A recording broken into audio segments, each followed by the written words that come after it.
Mostafa Sow, qui est un spécialiste des questions d'investissement en Afrique. Quelques éléments essentiels à préciser sur le continent africain, qui aujourd'hui représente le continent le plus divisé en matière d'intégration économique. Si vous prenez l'exemple d'intégration économique par continent, on a en moyenne à peu près 2 intégrations économiques. Je prends l'exemple de l'Afrique, on est à peu près à 5 ou peut-être même 6 intégrations régionales pour un continent qui aujourd'hui présente des défis assez considérables.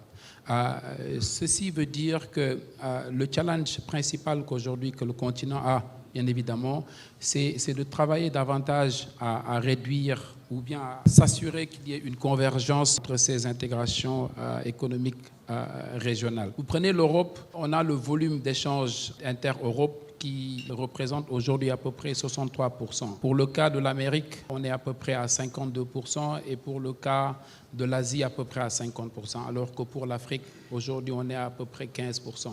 Et si même on regarde sur les 6 intégrations économiques en Afrique, on a 2 régions aujourd'hui qui sont exemplaires, notamment le SADC, c'est-à-dire l'Afrique du Sud et les pays environnants, avec un volume qui avoisine les 18-19%.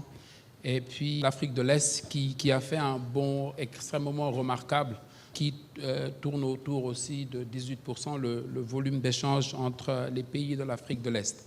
Et si on regarde le reste de l'Afrique, notamment le centre, l'Afrique centrale, qui est à peu près à 2%, très faible, on se rend compte qu'il y a un travail considérable à faire en Afrique, aussi bien au niveau secteur public, c'est-à-dire politique, que pour le privé. Le problème en Afrique, c'est qu'il y a énormément de ressources qui sont là, qui sont disponibles, qui ne sont pas utilisées.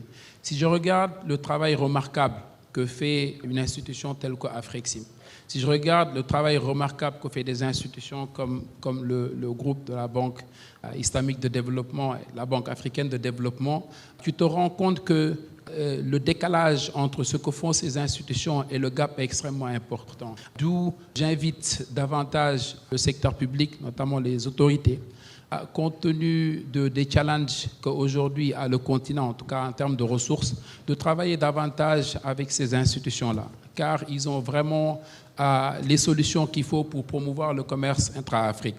Quand on parle de commerce, quand on parle d'investissement d'un pays à un autre, vous voyez que l'importance de l'accompagnement du service public est extrêmement important. Je donne toujours l'exemple de la Chine.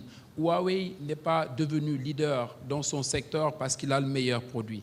Il est leader dans son secteur parce qu'il a China Exim Bank et Sinosure qui les accompagnent sur des politiques agressives en Afrique. La Turquie aujourd'hui aussi est en train de faire un travail remarquable en Afrique. Pas parce qu'ils ont les meilleurs produits et services, mais parce qu'ils ont Turkish Exim Bank. L'Afrique a besoin de ça. Il y a certains pays, notamment la Tunisie avec Cotunas, l'Égypte et bien le Nigeria, qui ont créé des institutions qui ont à vocation d'accompagner les entreprises de leur pays. Mais vous vous rendez compte que si on compare l'accompagnement, en tout cas, que ce soit au terme de lobbying, la mise en disposition des ressources au niveau de ces institutions-là, que ce soit en Europe, en Asie ou en Amérique, tu te rends compte que le gap, qu'il y a énormément de choses à faire pour le secteur public africain. Les ressources, on les a. Moi, je refuse d'entendre qu'on nous dise que non, on n'a pas les ressources. Les ressources, on a. Le problème, c'est une meilleure allocation des ressources. Je vous donne un exemple. Il y avait le rapport de Thabo Mbeki sur la fuite des capitaux, la corruption en Afrique. Le besoin aujourd'hui du continent africain en matière de financement de ces infrastructures par année est de 50 milliards de dollars. Coïncidence, c'est le même montant aujourd'hui qui quitte l'Afrique chaque année sur des transferts illicites.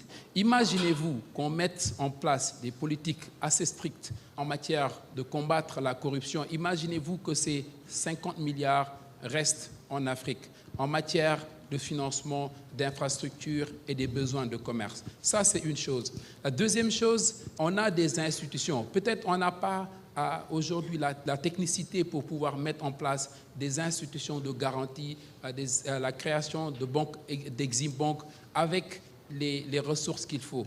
Mais aujourd'hui, on a la chance d'avoir une banque comme Afrexim, avec aujourd'hui une vision très agressive sur la politique de la promotion du commerce interafricain. D'ailleurs, un département a été créé dans ce sens-là.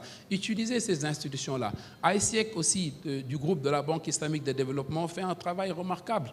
Et aujourd'hui, quand vous regardez le secteur des Exim Bank, il n'y a pas une grosse différence. Tu as les pays qui ont leur agence de crédit à l'export, mais aujourd'hui, on a aussi le marché privé, on a les institutions de développement. Il y a énormément de banques aujourd'hui qui ont les ressources qu'il faut, mais ils ont besoin d'être accompagnés. La BID, à travers AICIEC, doit faire plus, je pense, en Afrique, pour favoriser le commerce entre les pays africains. Afrixim est en train de le faire.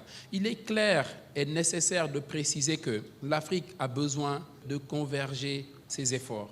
L'Afrique a besoin de plus d'intégration économique plus soudée. La division qui aujourd'hui a été mise en place, et je pense plus historique qu'autre chose, est aujourd'hui une réalité. Et je pense que aussi bien les autorités publiques et les autorités privées ont davantage à travailler main dans la main pour réduire, essayer de converger leurs efforts, car chacun séparé en tant que pays africain, on ne pourra jamais, mais jamais atteindre l'émergence. Et il est sûr et certain qu'ensemble, l'Afrique que nous voulons sera un jour réalisable. Merci. Excellent. Merci.